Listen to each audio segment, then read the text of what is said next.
Late Night with the Devil es la nueva película de terror dirigida por los hermanos australianos Cameron Cairns y Colin Cairns.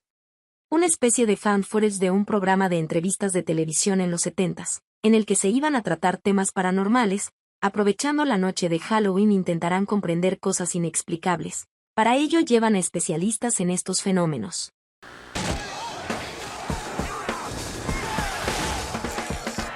Empezamos con una retrospectiva del programa y del presentador del mismo, el cual firmó un contrato a 5 años con la productora, pero a pesar de estar tanto tiempo en el aire nunca ha logrado acercarse a su competencia en términos de rating del programa, lo que lo lleva a un estado de ansiedad extrema y además en su vida personal, una tragedia familiar con la muerte de su esposa. Todo eso sumado lo lleva a aceptar prácticamente cualquier tema desconocido que lo ponga en la mira de la audiencia sin importar las consecuencias.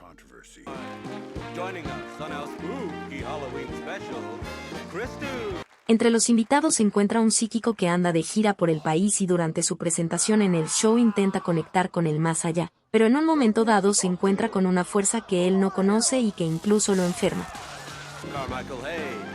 Un invitado especial, el cual intentará demostrar la falsedad de todos los hechos alrededor, siendo él mismo un timador y que su escepticismo da credibilidad a la presentación. You, sir, like me, are a liar, a cheat, a charlatan. Conversations with the Devil, by Dr. June Ross Mitchell. Y por último una psicóloga y su paciente, una niña que fue la única sobreviviente de una masacre realizada por una secta que invocaba a un cruel demonio y que se supone se comunica a través de la niña. Hail Abraxas! I think you're going to be very famous soon. Why, thank you. El show empieza normalmente, pero los hechos sobrenaturales o inexplicables van aumentando en cantidad y fuerza en la medida en que avanza el programa, y verdades escondidas salen a la luz.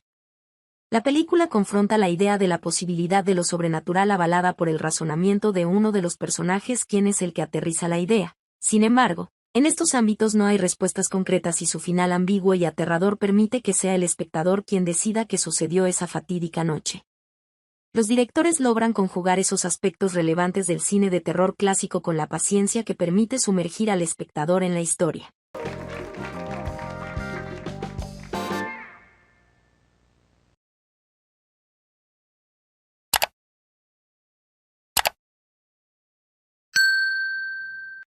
I don't think it's a good idea, Jack. She's becoming more unpredictable. See, unpredictable, that's a good thing. Creando un personaje principal muy interesante y de muchas facetas que incluso puede llegar a cuestionar quién es el verdadero demonio. Tiene un final abierto que le da al espectador cuestionamientos con respecto a lo sucedido. ¿Pasó realmente lo que se vio? ¿Estamos en la cabeza del presentador y son sus demonios lo que vemos? ¿O estuvimos todos bajo una hipnosis para hacernos creer cosas inexistentes?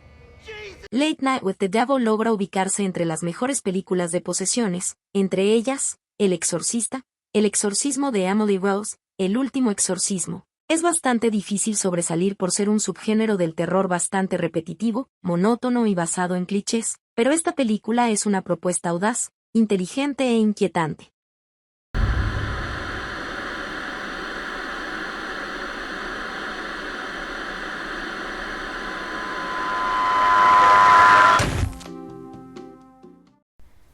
Te invitamos a ver estos videos.